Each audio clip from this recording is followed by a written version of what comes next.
我一樣啦，只不過我講起人哋個處境啫。你哋有冇啲阿哥係咁樣？其實咧，阿青咧係根本係冇需要同佢男家養呢啲小朋友嘅，因為咧呢兩個小朋友咧，佢係有自己監護人噶嘛，佢哋有監護人噶喎。佢哋唔係話監護人死咗或者係乜嘢啊嘛，係咪？你直播間有冇啲人好似呢個男人嘅情況啊？有呢個男人嘅情況，你就上嚟講啦。你係咯，冇錯，多謝明哥。咁仲有一個問題，咁如果教得唔好咧，或者喺你屋企出咗啲咩意外咧，邊個承擔，邊個負責咧？邊有得咁計較啫，老婆啊！我大佬真係你大佬嚟㗎。唔係啊，哥哥，我要問你。我問你，好啦，如果就算你要養啦，你要陪伴住佢，如果教育得唔好咧，出咗啲乜嘢問題咧，邊個要負責咧？呢個責任，佢老婆咯。一家人嚟嘅，點有咁計較咧？老婆照顧唔好咯。點解要承擔咩責任咧？我哋承擔咧，點解有咩問題啊？你個侄仔喎，你家人好喎，咁點解你冇負責任啫？我呢個我就搞到佢偷嘢啦，你不過你哋啲人都傻。我哋都係暫時幫下嘅啫。講㗎，你都唔係喺人哋嗰個。哇！咁靚嘅花，其實咧睇你咧咁視線頻長咧，你係唔係暫時幫嘅？你係利用緊個女仔嘅心願，利用緊個女仔女家嘅錢財，然後幫你養男成個男家。就係咁簡單啦，睇清最深層嘅意義就係咁樣啦。你係根本係想利用女家同你養晒成個男家，唔係淨係養你嗰兩個侄仔。嗱，有冇男嘅上嚟傾下咧？如果男嘅，你會點樣去揀咧？嗱，有冇男嘅咧？係我收咗花，多謝亮仔，多謝你隻花。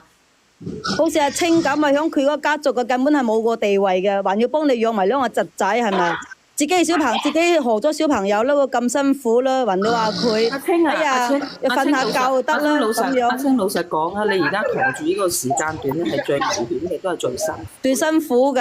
係啦，有人話咧，直播間嗰啲人女人係冷血嘅喎。其實係一分為二睇咯，點為之冷血咧？即係亦都希望，亦都請呢位仁兄上嚟嚇，大家嗱，邊個話我哋直播間嗰啲連上去咧？啲人冷血嘅咧，有冇人覆我咧？如果係真係要幫佢，我老婆平時都唔辛苦啊，每日翻嚟都係瞓覺嘅啫嘛。唔係應該講緊你老婆。咁你有咗小朋友，肯定係要休息瞓覺㗎啦。前3個月係最辛苦啊嘛。香橙姑姑，你嗰度太嘈啦嚇！仲有呢位你哋都唔講親情嘅，完全都唔講親情嘅。阿青，我係你覺得你我就係啦，我就唔會咁樣對你自己屋企人嘅咩？你唔講親情咧？多謝香戀，多謝。嗱，阿哥哥，你聽我講，唔係唔講親情，我哋係要同佢傾，佢必須要負翻佢嘅責任。就係咯，佢兩公婆啊，佢有手有腳，點解佢唔要負翻佢做父親嘅責任咧？佢唔係冧咗，唔係跛咗，唔係殘咗。你應該要同佢講清楚，要俾個壓力佢。我而家負擔唔起嘛？點樣負擔唔起咧？你可以咁樣做，你每個月你走去打份工，你每個月要還幾多？最起碼佢喺你嗰度住，你要俾翻費用你阿媽或者你老婆，等你老婆心甘情願咁樣去俾佢喺度成長，而唔係話我乜嘢都唔負責任，冇乜嘢都幫佢承擔晒，所有嘅債我都幫佢孭起晒。佢都有，佢話佢出去打工㗎，佢同我講咗㗎啦，佢有承擔㗎，佢唔係去玩㗎。咁既然佢係出去打工嘅，你真係佢欠人哋幾多錢啊？如果8000蚊嘅，你要同佢講8000蚊嘅，你咪俾3000蚊翻嚟養兩個仔咯。咁仲有5000蚊嘅，你攞4000蚊去還債，用1000蚊咯。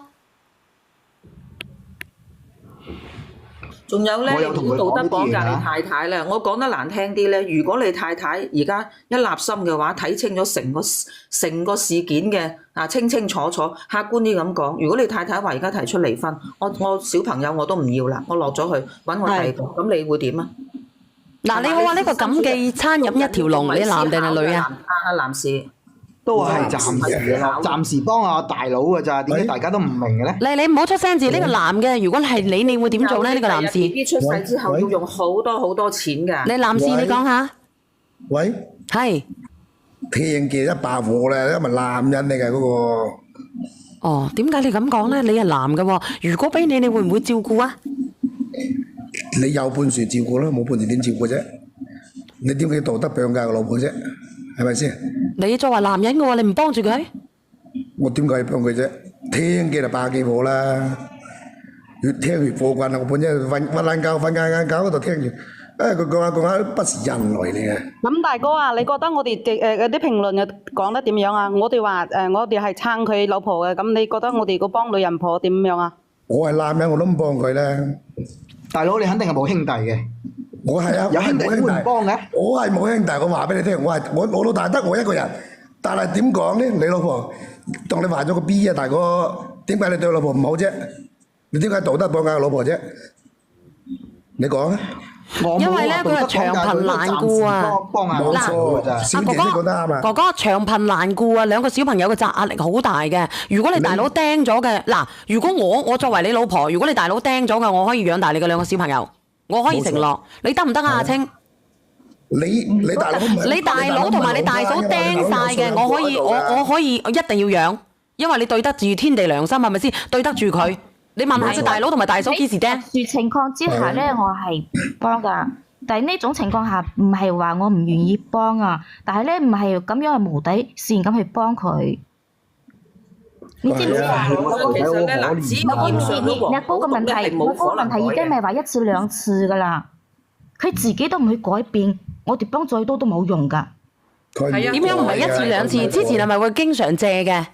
係啊，經常性啊。而且嗰啲係冇底線喺度嘅。而且我而家已經做出好大嘅讓步啊！我之前應承幫交嗰啲託管費之類㗎，我都係睇在老公，我都係睇在你個面子上，知唔知啊？但係依家最主要乜嘢就要想我，我真係接受唔到啊！我都有我自己生活好嘅，知唔知？青啊青，我建議你咁嘅家庭，你喺度都冇乜用㗎咋。我同你講到唔會有幸福㗎。我同你講啊，我建議啊，就俾我就快離開啦，快走又咁快，走咁快啊！而且個大佬兩公婆啊咩，一個去旅遊，一個去賭博。嗱，你唔好講呢個詞啊，唔好講呢個咩博字啊。如果唔係嘅話，封號㗎。我幫我大佬都係暫時性嘅啫，阿青點解你咁唔理解啊？嗱，我哋唔好暫時性啦，你已經暫時性咗咁耐啦，一個人咧肯定會失望嘅。嗱，可能有人話我冇良心，點樣都好，我覺得我哋作為一個旁人，我哋唔能夠去助紂為虐咯，係冇辦法。你睇住佢過得咁辛苦，係邊個累嘅咧？我知道唔係，但係我哋唔係開善堂噶嘛，你應該要俾翻啲壓力佢啊嘛，係咪啊？我就想你俾我大佬先住一段時間，做屈啦，憑乜嘢啫？你就當做下善事啦，得唔得啊？咁你叫出邊呢啲人做善事啦？點解你要道德綁架你老婆，叫你老婆做善事咧？我唔係大善人啊！我唔係大善人，我點樣嚟做善事啊？你越幫佢，你大佬只會越沉。你有冇諗過我啊？呢間房啊，呢個房啦，係我分錢嘅，係我阿媽幫咗我嘅。係我自己嘅，都係我以後嘅保障嚟㗎。你知唔知你工資都係你自己管嘅？我依家都仲陀緊。哦，即係佢工資一直都冇俾過你嘅。冇，因為佢自己攞嘅，而且嘅嗰啲行為啊，我真係我冇再有信任㗎啦。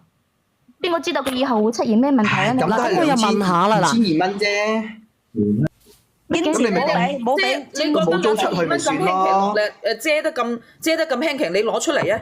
你攞出嚟攞2,200蚊去租間屋俾你大佬住啊！堅決唔好俾阿青啊！堅決唔好俾間屋出嚟喎！你有咩可能咁樣道德綁架，然後侵佔你老婆嘅私人財產嘅啫？咁樣使唔使咁計較啊？做女人做到咁計較有咩用咩？唔係計較，你係有違倫理，你係違反咗公序良俗啊，公序良俗啊，明唔明啊？哥仔，嗱，你講兩句啊，紅哥。佢啲叔仔啊，會幫佢老豆又想幫佢大佬啊，害佢大佬今後真係乜嘢都冇噶啦。其實佢害咗佢大佬嘅啫，幫鄉頭即係等於害咗佢大佬。點解害咗佢大佬咧？過分縱容咯。都話係啦，佢只會越嚟越沉淪㗎。越來越沉就冇有家㗎啦，佢咁啲方法。咁佢繼續欠咧，咁你又會唔會壓咗你老婆嗰間屋咧？幫助佢，如果唔係俾人斬鳩柒死佢啊！絕對會呢個人。呢啲係我哋兩公婆嘅事，你哋唔好成日喺度挑撥離間，得唔得啊？咁你連上嚟把撚啊！咁我係想叫你哋幫助一下噶嘛，我大佬唔會咁樣㗎，佢會知錯。阿青啊，啲咁嘅男人唔要得㗎啦，快啲離開佢啦！唔會都唔咗咁耐咯，係咪先啊？幾多年啊？嚇！我想問下你咧，你幫咗佢幾多年啊？呢個阿青，佢都係一時做錯咗嘅啫。都好耐啦，舊年前年2、3年都有啦。 2、3年都長貧難顧啦，你幫你扶得到佢幾多啫？係咪先啊？小朋友你話冇書讀嘅可以幫下。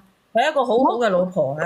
我唔係話鐵石心腸嗰啲人，我係好心軟嘅人，但係咧我都要為咗我哋以後着想啊嘛，你明唔明啊？陳宇豪嗱，咁你就當我求下你啦，你幫下我哥呢段時間啦，佢捱過咗，我哋就個生活就會好翻嚟啦。而且佢哋兩個細路仔咁細個，啱先都咁講啦，哥哥啊，哥哥話不如咁樣啦，你咧俾幾個月，阿青啊咁樣得唔得啊？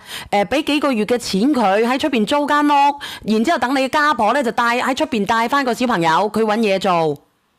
如果3個月佢揾唔到嘢做嘅，你就唔好理佢啦。揾到嘢做嘅，你適當幫下佢。咁你阿媽咪有退休金嘅，去維持生活。學費咧，你哋幫住。佢揾到嘢做咧，你就規劃佢。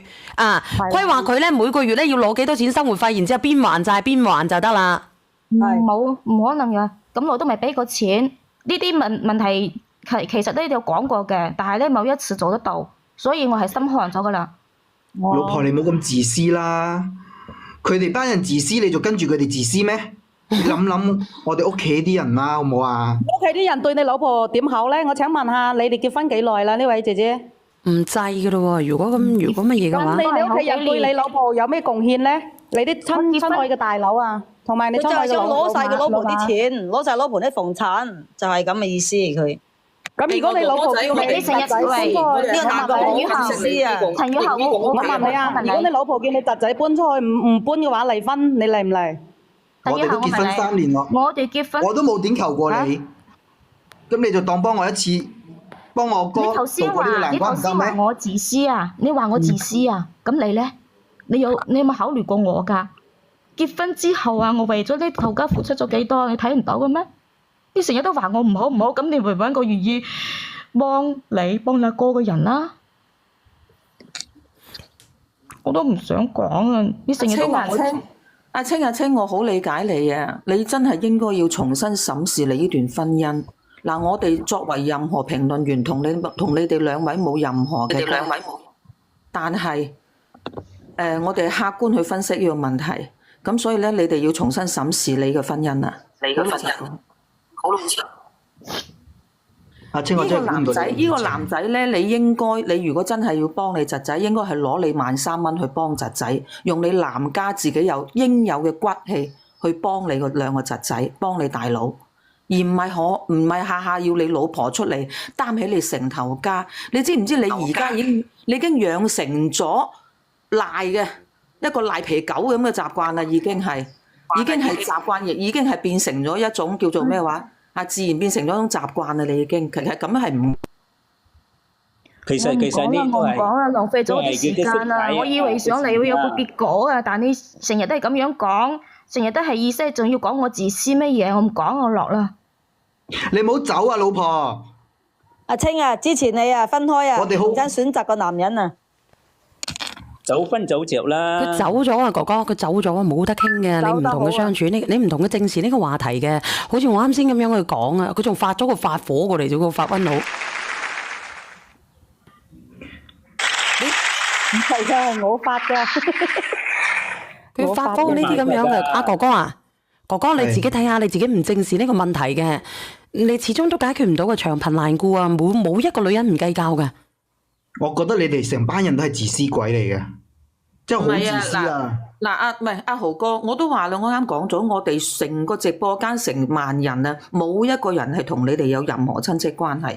但係大家點解都會企喺阿青呢方面呢？你係咪應該亦都要跳出嚟嚇？作為一個局外人，去重新審視你哋呢段嘅家庭關係呢？係嘛？我相信如果萬一阿青真係心灰意冷，帶住絕望而離開你呢個家嘅話，你呢一世人你都揾唔翻一個阿青咁好嘅老婆。因為其實我自己都有些少經歷嘅，我都係幫我前夫幫咗好多好多，所有嘢傾巢而出去幫佢，但係到結果點樣呢？習慣成為自然啦，係咪？仲反而養咗白眼狼出嚟。其實你應該要客觀去睇翻呢個問題。我諗你若干年之後，你都你自己都會覺得自己當年係唔抵爭嘅。尤其而家老婆有咗，佢將來你哋個小朋友出世會用好多錢，仲有涉及好多教育問題。你哋冇切身咁喺我身上嘅。阿豪哥，你會後悔㗎，你真係會後悔㗎，你真係會後悔㗎。你而且你咁樣去無底洞幫你大佬嘅話咧，好老實講啦，第一長貧難過，第二你係更加縱容咗佢。係啊，你害咗你哋大佬一輩子。行越深越慘。我唔同你哋傾啦，我落去啦。我係落去啦。咁你唔傾就算啦，我都唔係好想同你傾嘅啫。如果你哋覺得我有問題嘅，或者覺得我哋直播間嘅